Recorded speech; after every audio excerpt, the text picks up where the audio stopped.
Good morning, dear viewers of Mind Your Science channel. Welcome back to my show that is Mind Your Science.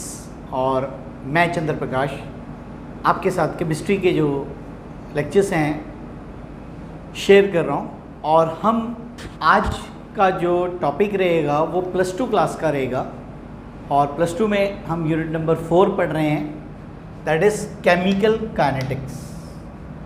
आज के जो main topics आपको पढ़ाए जाएंगे वो 2 टॉपिक्स हैं हमारे। ऑर्डर ऑफ द रिएक्शन क्या होता है and second is the molecularity of the reaction. तो इन 2 टॉपिकों के साथ हम अपनी जो जर्नी है स्टार्ट करेंगे और उसके साथ हम आगे बढ़ेंगे और फिर हम देखेंगे कि इसके बीच में जो और टॉपिक्स आएंगे वो भी आपके साथ मैं शेयर करूँगा। तो अब मैं सीधा आपके साथ लिए चलता हूँ केमिकल काइनेटिक्स यूनिट नंबर 4 और हम आर्टिकल आज करने जा रहे हैं सबसे पहले ऑर्डर ऑफ द रिएक्शन। क्या होता है ये ऑर्डर ऑफ रिएक्शन? इसके लिए let us consider a general chemical reaction. एक हमने जनरल केमिकल रिएक्शन कंसिडर करना है। A + B + C gives you product. तो A, B और C यहाँ पर क्या है? रिएक्टेंट। तो according to law of mass action ये क्या कहता है? कहता है रेट ऑफ द रिएक्शन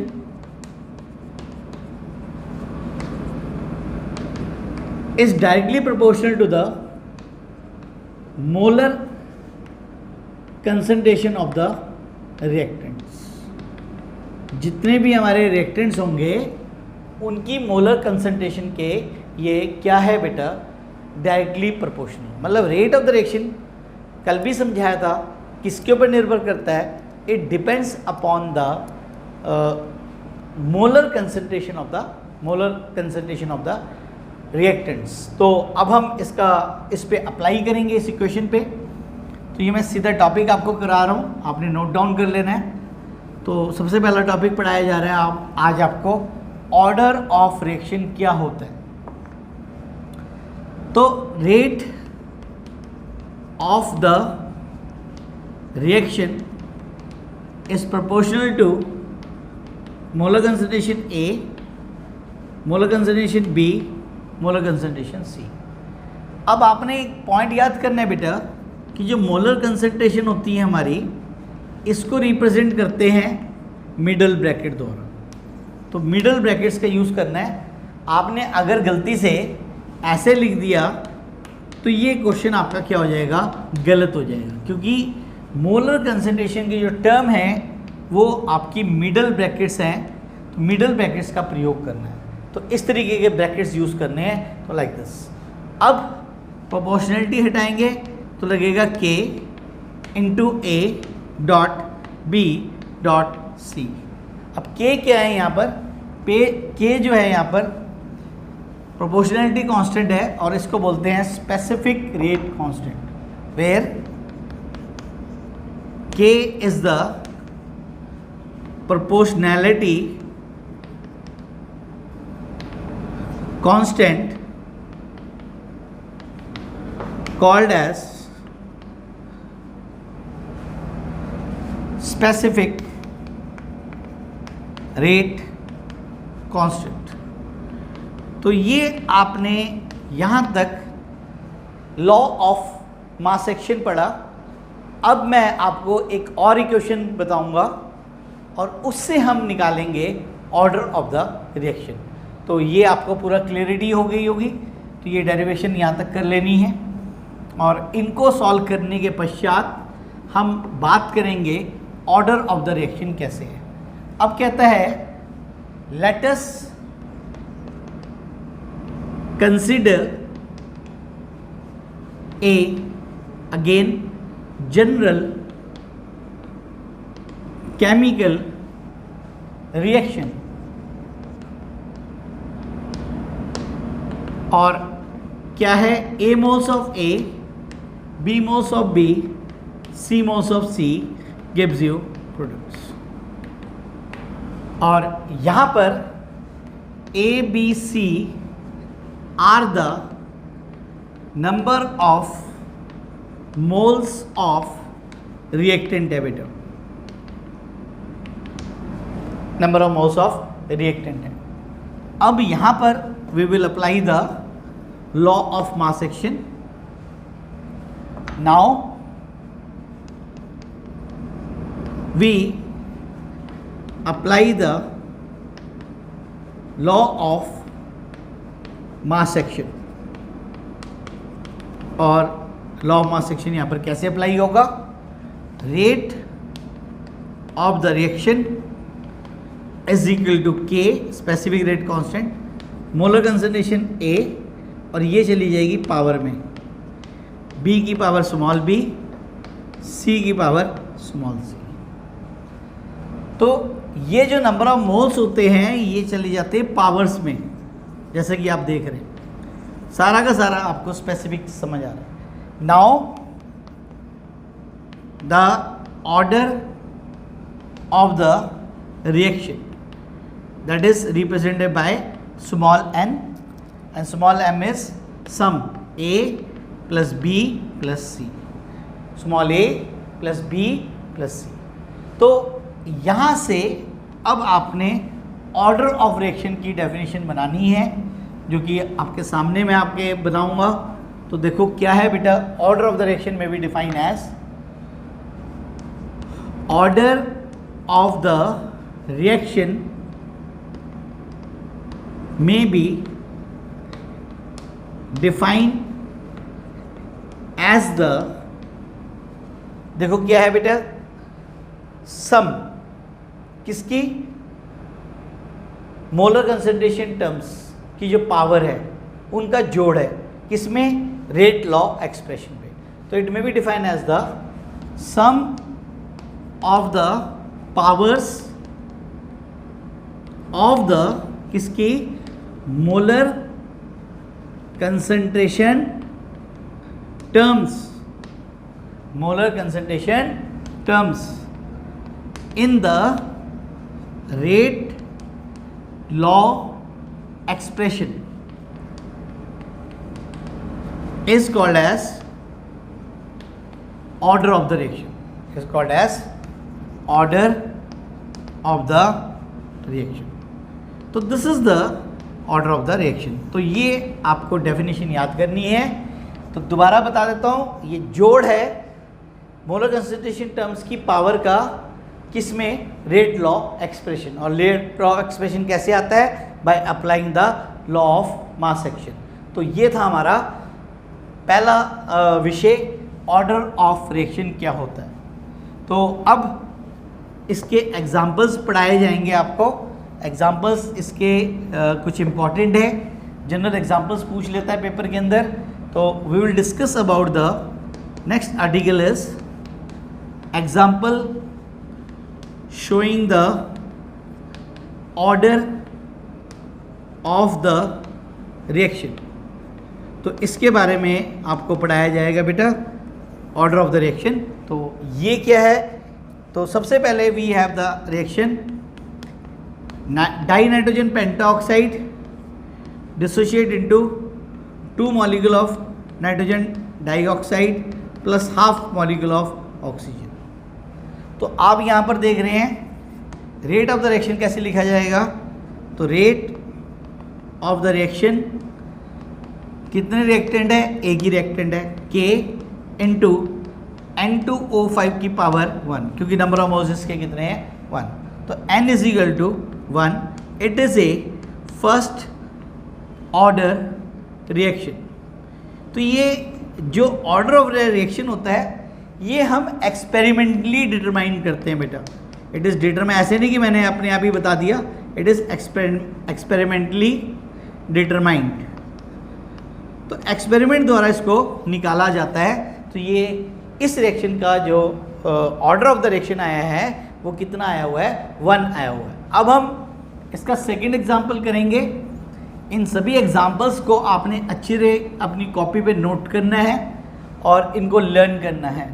तो सेकंड एग्जाम्पल है, पहले भी पढ़ाया था, hydrogen peroxide H2O2, it dissociate into water plus half oxygen. तो यहाँ पर बेटा rate of the reaction is equal to K water hydrogen peroxide की पावर 1, एक ही है यहाँ पर आप देख रहे हैं मॉलिक्यूल, तो n इज इक्वल टू क्या है बेटा 1, तो it is a first order reaction. तो आपने बिल्कुल आराम से नोट करना है और आपको ये यूनिट जो है केमिकल काइनेटिक्स जो मैंने अभी शुरू की है ये आपको अच्छी से समझ आ रहा होगा, ठीक है, किसी भी प्रकार का कोई डाउट नहीं आ रहा होगा।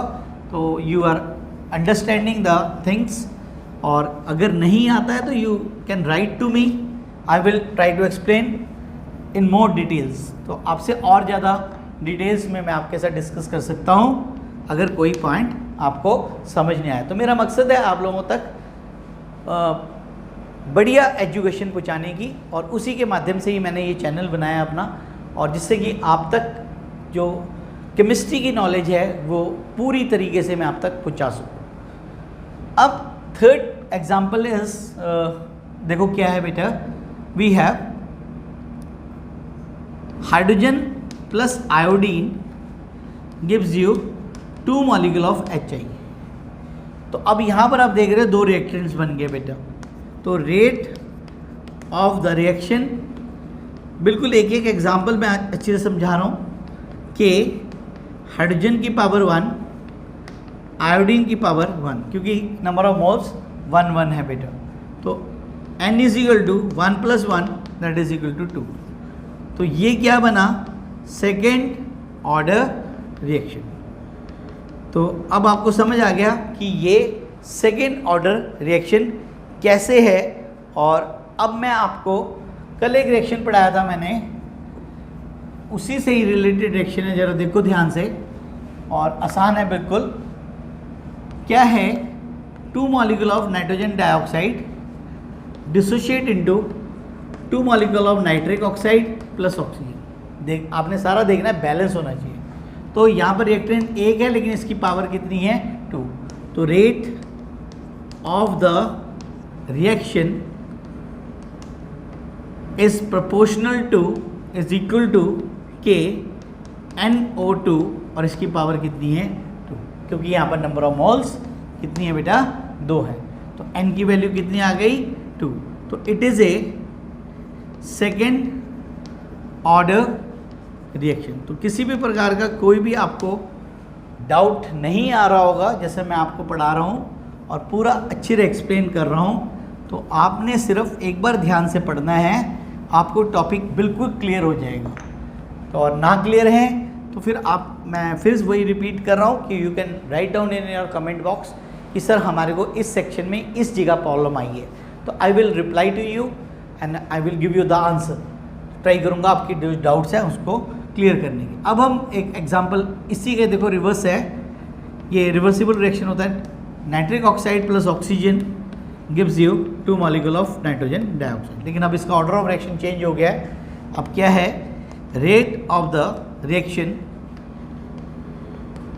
Is equal to K nitric oxide, यहाँ पर नंबर ऑफ मोल्स कितने हैं 2, सेकेंड कंपोनेंट भी है ऑक्सीजन, ऑक्सीजन की कितनी पावर है 1, क्योंकि नंबर ऑफ मोल्स 1 है, तो 2 + 1 कितना हो गया 3।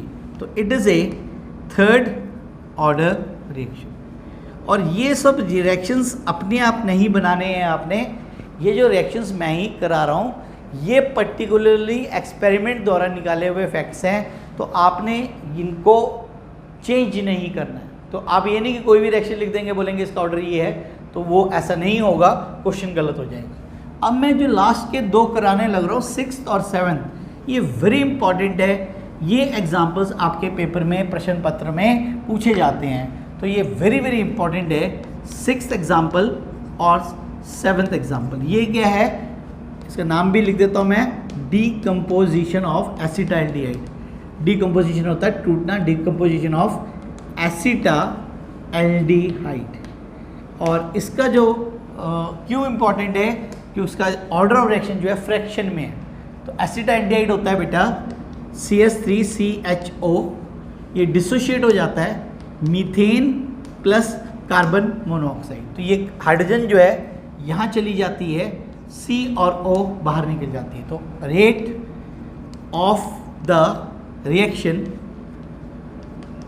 Is equal to K acetaldehyde की पावर 3/2। तो n की वैल्यू यहाँ पर कितनी आई 3/2, दैट इज इक्वल टू 1.5। तो ये ऐसा रिएक्शन है जिसका ऑर्डर ऑफ रिएक्शन किस में आता है बेटा, फ्रैक्शन में आता है। तो ये आपने नोट करना है कि order of the reaction is in fraction. आप सोच रहे होंगे कि सर इतने एग्जाम्पल्स क्यों करा रहे हैं। बेटा ये एग्जाम्पल्स इसलिए आपसे कराए जा रहे हैं क्योंकि ये सभी इंपॉर्टेंट है। तो किसी भी ऑर्डर का अगर आपसे पूछा जाएगा तो आपने यही पर्टिकुलर एग्जाम्पल्स लिखने हैं। आपने ये नहीं कि दूसरे कोई एग्जाम्पल्स लिख कर दें तो क्वेश्चंस आपके गलत हो जाएंगे। अब हमारे पास है फॉर्मेशन ऑफ 7th है बेटा, ये भी इंपॉर्टेंट है, फॉर्मेशन ऑफ अमोनिया। अमोनिया का बनना, it is again very very important. General सा रिएक्शन है nitrogen plus 3 hydrogen gives you 2 molecule of ammonia.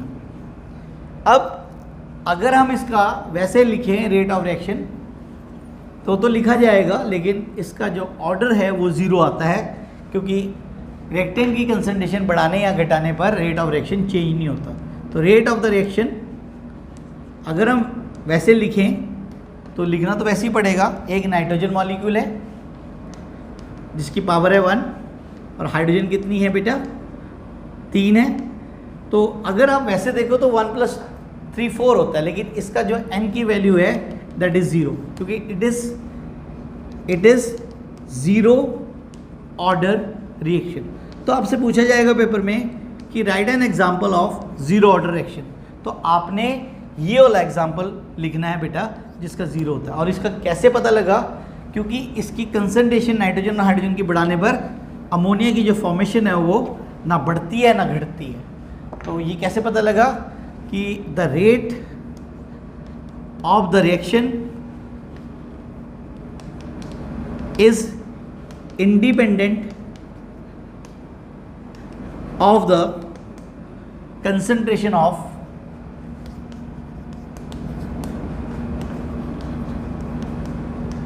reactant and product, reactant sorry not product of reactants। तो अगर आप कंसंट्रेशन रिएक्टेंट्स की बढ़ाते हैं या घटाते हैं तो रेट ऑफ रिएक्शन को कुछ फ़र्क नहीं पड़ता। तो ये था सबसे पहला आज का टॉपिक जो आपको बहुत ही अच्छे ढंग से मैंने आपको पढ़ाया और आपको बिल्कुल टॉपिक क्लियर समझ आ गया होगा। अब डियर स्टूडेंट्स, हम सबसे पहले एक पेंडिंग टॉपिक पढ़ा हुआ है, क्या, unit of rate of reaction. परसों मंडे मतलब पहले फर्स्ट लेक्चर में मैंने आपको रेट ऑफ रिएक्शन पढ़ाया था, उसकी यूनिट्स निकालनी, unit of rate of the reaction या स्पीड ऑफ द रिएक्शन, एक ही बात है, रेट हो गया स्पीड हो गया। ये सबसे पहले आज हम डिस्कस करेंगे आपके साथ। तो ये क्या था बेटा, rate of the reaction is equal to change in the concentration divided by क्या था, टाइम टेकन। तो चेंज इन कंसंट्रेशन क्या है बेटा, मोल्स पर लीटर, और टाइम की ऐसा यूनिट्स क्या होती है, सेकंड्स। तो क्या बन गई अपनी, मोल्स पर लीटर पर second is the unit of rate of the reaction. तो सबसे पहले ये आर्टिकल कराया, ये हमारा फर्स्ट लेक्चर का पार्ट था, ये हमने किया। अब हम बात करेंगे नेक्स्ट आर्टिकल इसी का ही, यूनिट्स ऑफ रेट कांस्टेंट। अभी जो मैंने आपको रेट कांस्टेंट पढ़ाया, इसकी यूनिट कैसे निकाली जाती है, के। और इसकी जो यूनिट्स है वो फिक्स नहीं है, इट इज़ वेरिएबल। तो सबसे मज़ेदार बात है कि इसकी जो यूनिट्स है वो क्या है, वेरिएबल है, फिक्स नहीं है। Rate constant K does not have the fixed unit, इसकी यूनिट फिक्स नहीं है, it does not have the fixed unit, it depends upon the order of the reaction। तो जैसे जैसे अलग अलग ऑर्डर होंगे वैसे वैसे हमारे रेट कांस्टेंट की यूनिट्स होंगी बेटा। तो इसको निकालने के लिए क्या किया, दो इक्वेशंस यूज़ की गई। Rate of the reaction, instantaneous rate of reaction क्या था, dx/dt। तो कंसंट्रेशन डिवाइडेड बाय टाइम, ठीक है बेटा। और अब हम बात करेंगे N A changes into product. N इसलिए लिखा है, एन इज द ऑर्डर, कोई भी ऑर्डर का रिएक्शन हो सकता है, हमने nth ऑर्डर मान लिया। और अब लिखेंगे rate of the reaction according to law of active mass. तो rate of the reaction is equal to K N, N Q nth order के लिए a की पावर n, और a क्या है, कंसंट्रेशन है, तो इसको मैं कंसंट्रेशन में बदल देता हूँ n, और ये हमने इसको ऐसे लिख दिया। तो अब बन गई equation number 1 and equation number 2। अब आप देखो दोनों साइड, इसकी लेफ्ट हैंड साइड सेम है, ध्यान से देखें, ये इसकी लेफ्ट हैंड साइड है, ये लेफ्ट हैंड, दोनों सेम है। तो इसका मतलब comparing equation first and second,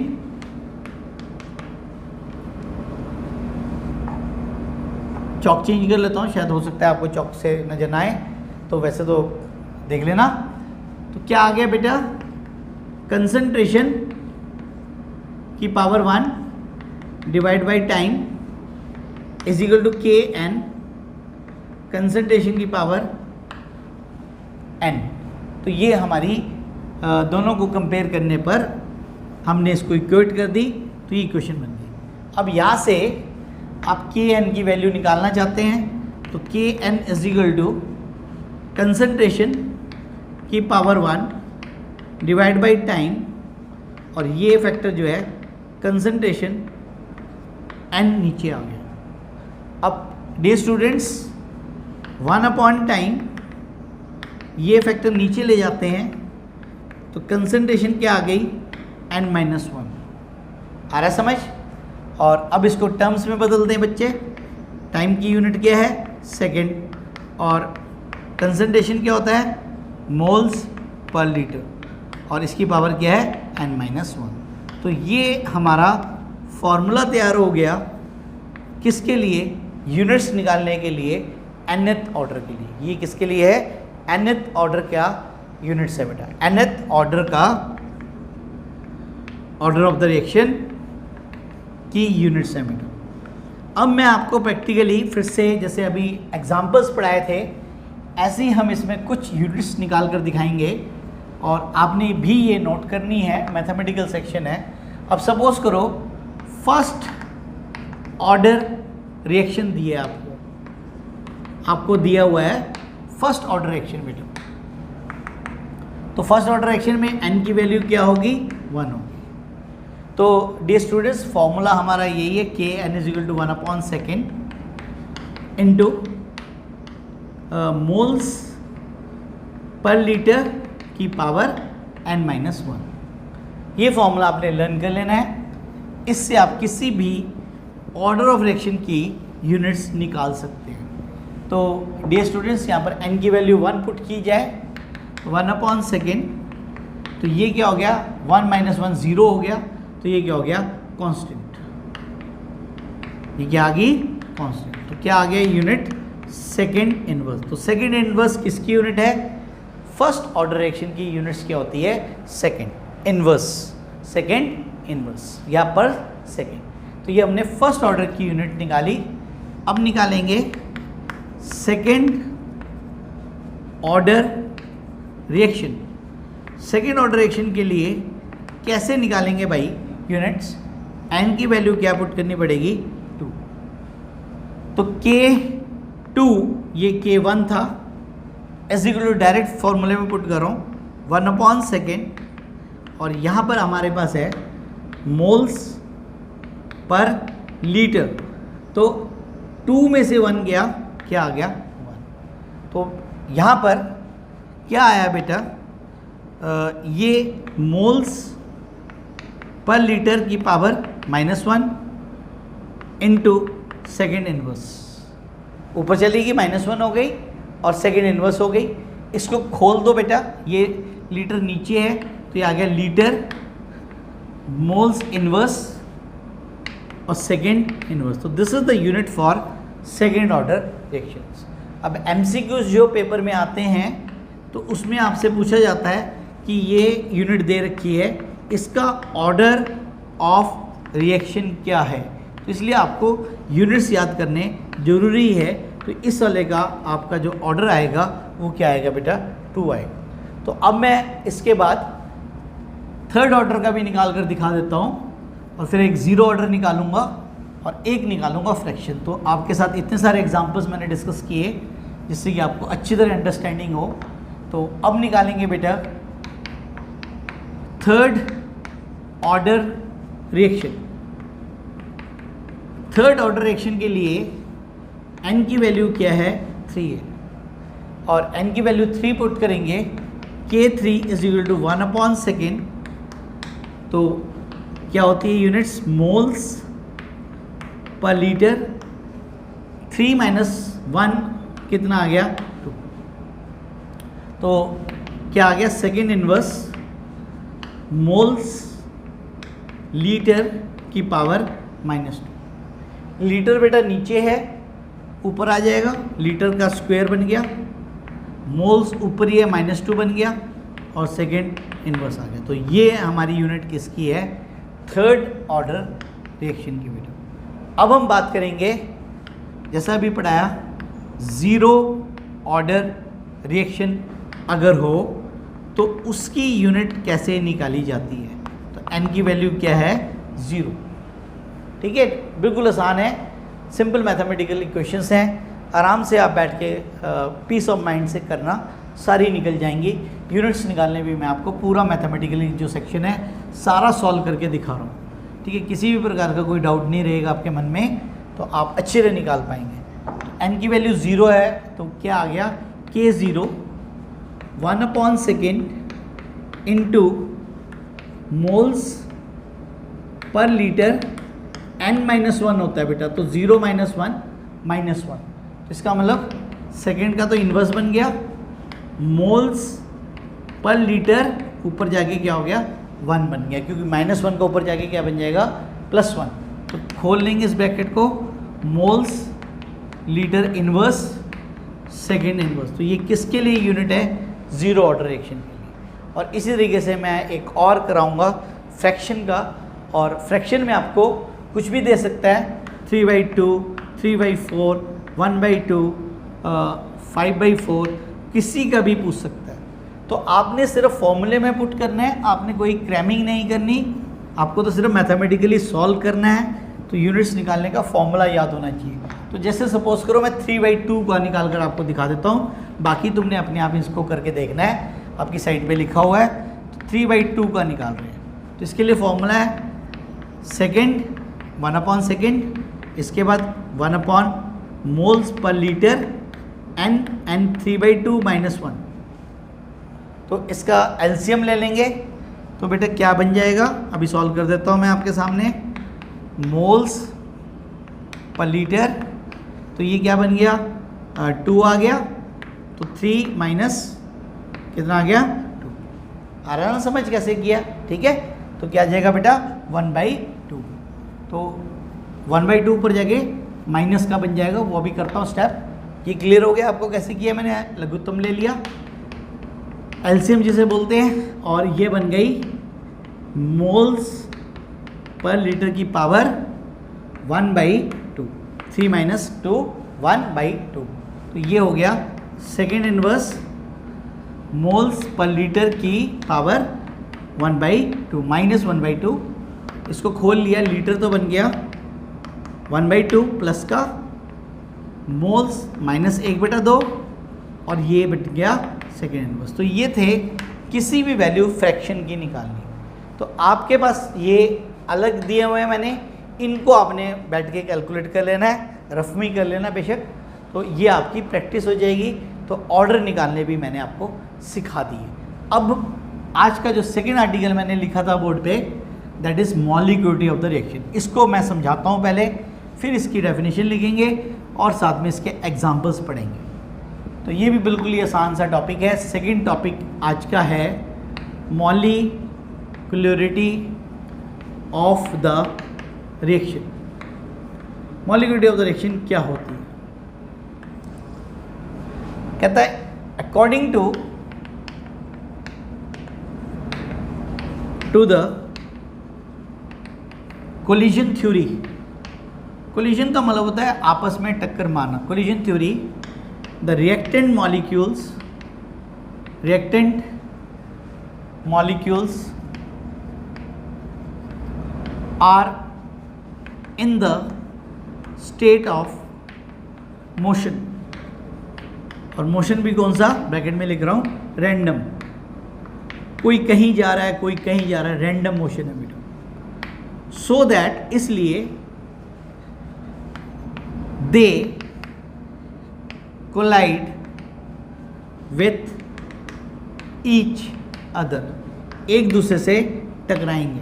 they will collide with each other. This brings about the chemical reaction। ये केमिकल रिएक्शन को अंजाम देता है।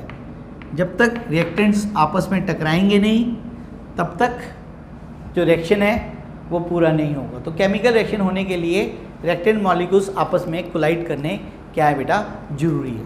अब क्या होता है मॉलिक्यूलरिटी ऑफ द रिएक्शन, कि एक पर्टिकुलर मोमेंट्स के ऊपर कितने रिएक्टेंट्स एक साथ एक दूसरे के साथ टकराते हैं, तो उसको कहा गया है मॉलिक्यूलरिटी। तो दोबारा सुनो क्या बोला मैंने बोला कि एक पर्टिकुलर मोमेंट ऑफ टाइम के ऊपर कितने रिएक्टेंट्स आपस में एक साथ भिड़ते हैं मतलब कोलाइड करते हैं, कोलिजन करते हैं, वो कहलाती है क्या, मॉलिक्यूलरिटी ऑफ द रिएक्शन। जैसे फॉर एग्जांपल आपको पता है ये कैरम बोर्ड खेलते हैं, कैरम बोर्ड गेम खेली हुई है, तो यहाँ पर गीटियाँ रखी होती हैं। तो जब सबसे पहला प्लेयर स्टार्टिंग करता है तो जो स्ट्राइकर होता है, स्ट्राइकर को हिट करता है तो वो कितने को टच करता है, कितनी गीटियों को टच करता है। तो अगर वो 3 को करेगा तो मॉलिक्यूलरिटी क्या होगी, 3। अगर 1 को करेगा तो मॉलिक्यूलरिटी क्या होगी, 1। अगर वो 2 को करेगा तो मॉलिक्यूलरिटी क्या होगी, 2 होगी। तो वो कितने को कोलाइड करता है जाकर, तो वो कहलाती है क्या बेटा, मॉलिक्यूलरिटी ऑफ द रिएक्शन। तो ये आपको मैंने टॉपिक पहले समझाया, इसका ब्रीफ था।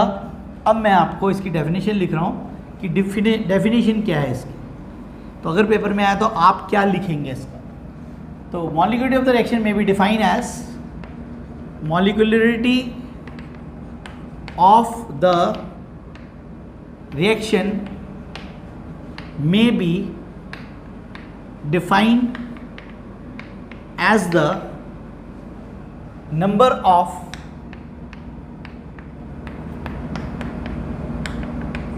particles that can be atoms, that can be molecules, that can be ions, which collides with each other, collides with each other at a particular moment of time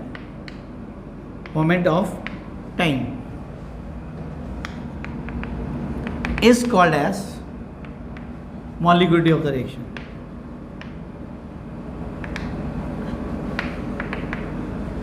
इसको इन्होंने क्या कहा, मॉलिक्यूलिटी ऑफ द रिएक्शन। अब मैं आपके साथ example share करूंगा इसके। आपने पेपर में सिर्फ एक ही एग्जाम्पल लिखना है।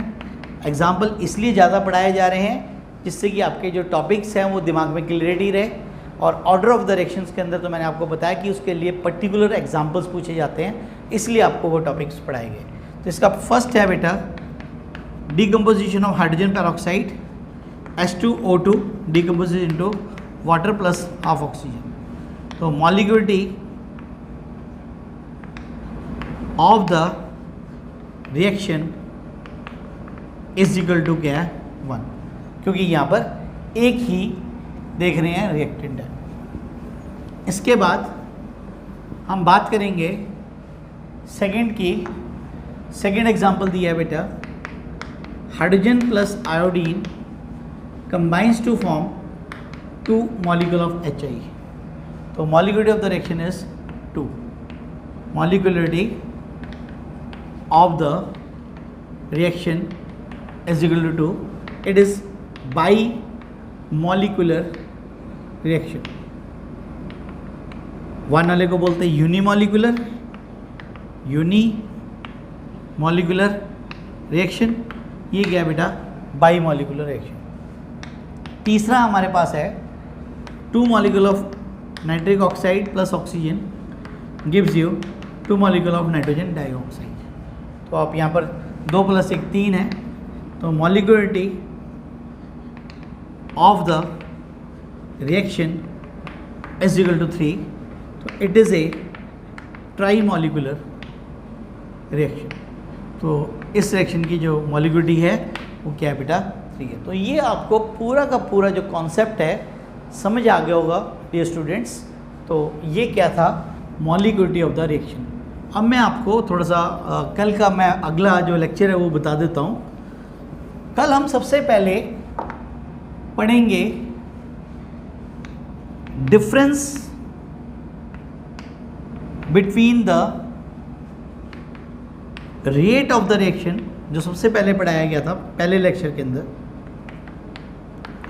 And rate constant. और तुम कहोगे रेट कांस्टेंट क्या जी, जो आज के लेक्चर में पढ़ाया गया। तो कल हम इसी टॉपिक से स्टार्ट करेंगे और इसको समझने के लिए हमें रेट ऑफ द रिएक्शन तो पता ही है हमारे को, रेट कांस्टेंट के बारे में जो K है इसके बारे में जानना पड़ेगा। तो कल का जो टॉपिक रहेगा हमारा, तो स्टार्टिंग टॉपिक रहेगा difference between the rate of the reaction and rate constant. और साथ में इसको समझने के लिए हमें टॉपिक पढ़ना पड़ेगा कौन सा, रेट कांस्टेंट क्या होता है, इसकी डेफिनेशन से स्टार्ट करेंगे। तो डियर स्टूडेंट्स, ये था आज का लेक्चर केमिकल काइनेटिक्स यूनिट का, जो कि यूनिट नंबर हमारी 4th है +2 क्लास के लिए।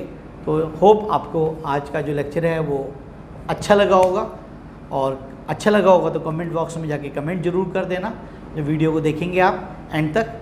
और उसके बाद जो कुछ अगर डाउट रहते हैं माइंड के अंदर, तो you can write down in your comment box कि सर यहाँ से हमें सेक्शन समझ नहीं आया।